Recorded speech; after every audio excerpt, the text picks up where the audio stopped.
Hello and welcome to the Office of General Counsel updates on contracts administration. Thank you for tuning in. I'm going to keep this brief. I just wanted to give a few updates in our office and just a quick primer. So, our agenda for today's training, part one, we're going to talk about why we need contracts in the first place. I think there are a lot of lessons we learned as a district about the necessity for contracts and for making sure legal gets looped in. Part two is going to talk about the process, the contract process, and the question that we get frequently is, why does the process take so long? So, we're going to talk a little bit about that and some ways to troubleshoot to make sure that the contract process can go as efficiently as possible. And finally, part three is going to cover substance. So basic contract 101, some key takeaways. So the first thing, why does this even matter? So many of you may have been following the news the past year, but CMS opted to terminate its partnership with Centegic, which was a security alert system.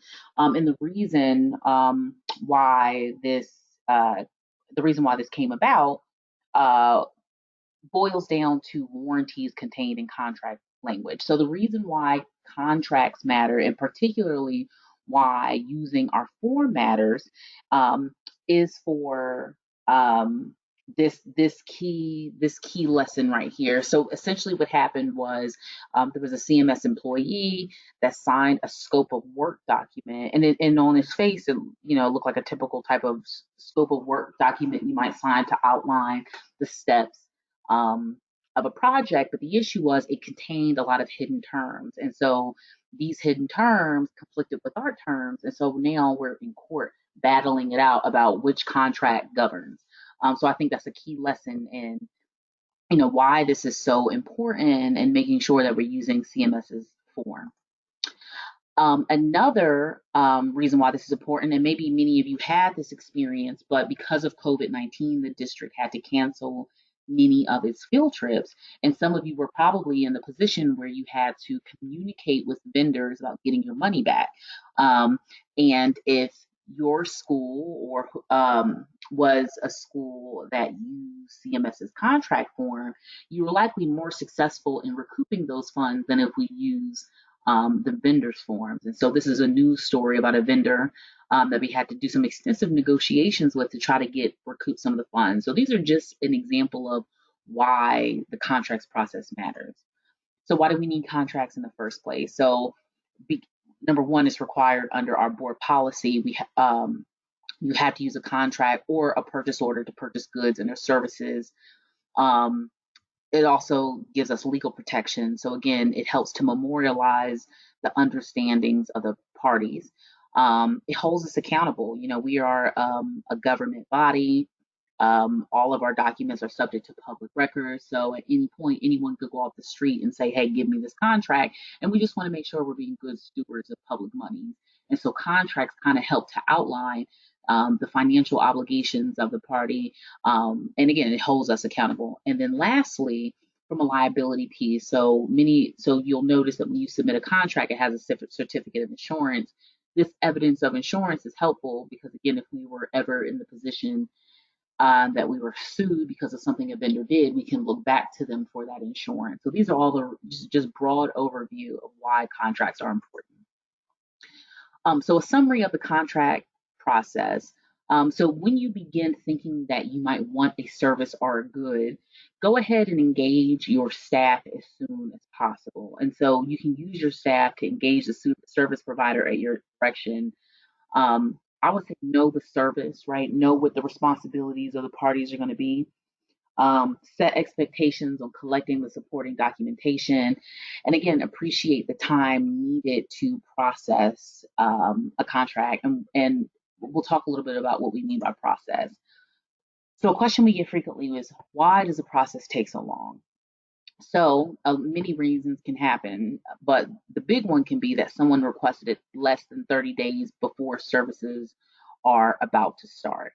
Or the contract was not drafted using our contract form. And the reason why this goes in hand, we have to negotiate with the vendors for these big changes. So if you send us a contract that's due in 2 weeks, it can take us a day to review. We send it back to the vendor. It might take them 2 days to review, and we have to go back and forth to negotiate. So again, we ask that you give plenty of time for us to be able to have these negotiations. And that's also another reason why it's best to start with a CMS contract form, because if we start with our form, there are already boilerplate language that protects the district. Whereas if you start with a different form, right, we have to sit there and we literally have to negotiate clause by clause. Another thing can be that approver or signer is delayed in signing. We have an advancement we have made, which has been nice, is that we now have DocuSign, and so that has helped to expedite the process, and hopefully we'll be able to keep the type of electronic process going forward. The next thing could be that the certificate of insurance is inadequate, and those bullet points name some of the things. So again, all those things can delay the process. And so this tiny flow chart shows what happens when the process gets to legal. I think you'll have a copy of this PowerPoint, but so it's hard to see, and I'm not going to try to zoom in to let you all see it. But essentially, once it gets to us, the legal team will review. We might have to, strike some language. We go back and forth to negotiate with the vendor. And again, that can take, we've had huge contracts that might take months, but we go back and forth, we negotiate. After everyone is in agreement on the language, we send it to risk management, who then has to review the certificate of insurance and make sure the insurance provisions are there. After that, it then goes on to the finance department for them to do their pre-audit certificate. And under law, all contracts that require the expenditure of public money. So basically, any time we're going to spend money as a school district, we got to audit to make sure those funds are there. And then after that, it then goes on to the next step, which is doing the purchase order. So again, this is just the timeline of the process.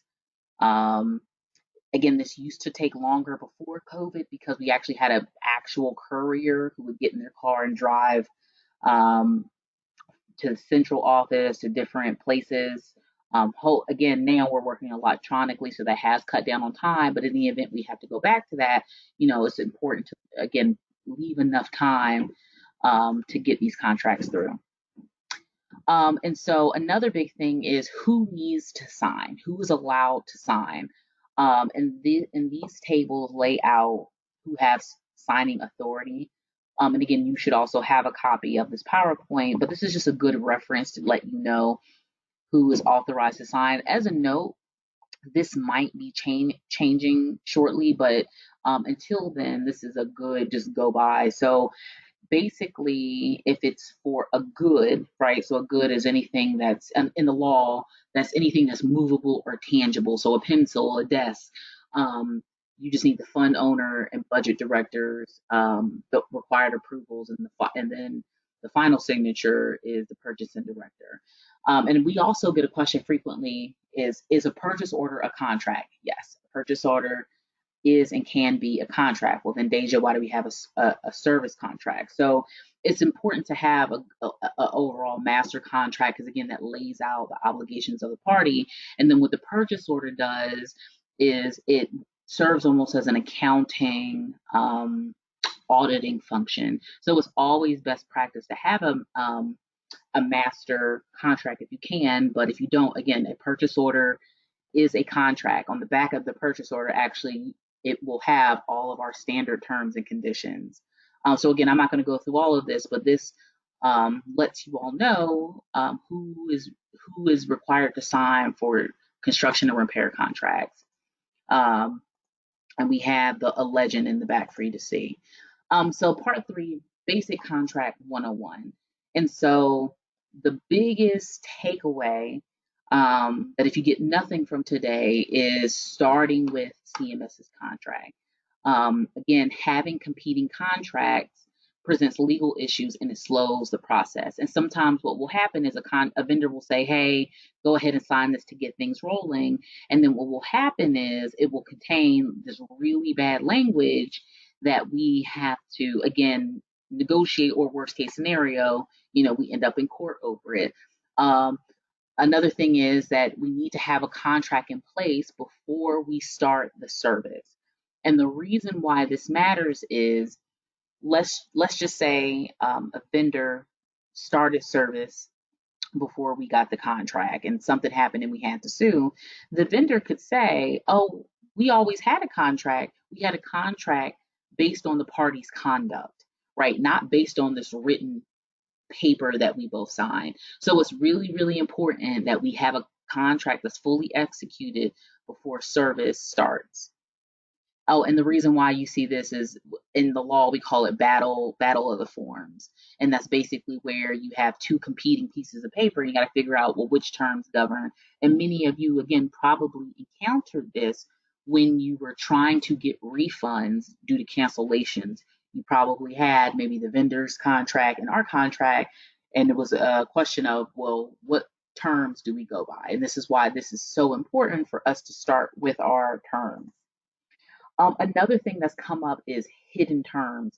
So sometimes people will send over contracts, and in our standard, and if you send over the standard contract template, it says see Exhibit A.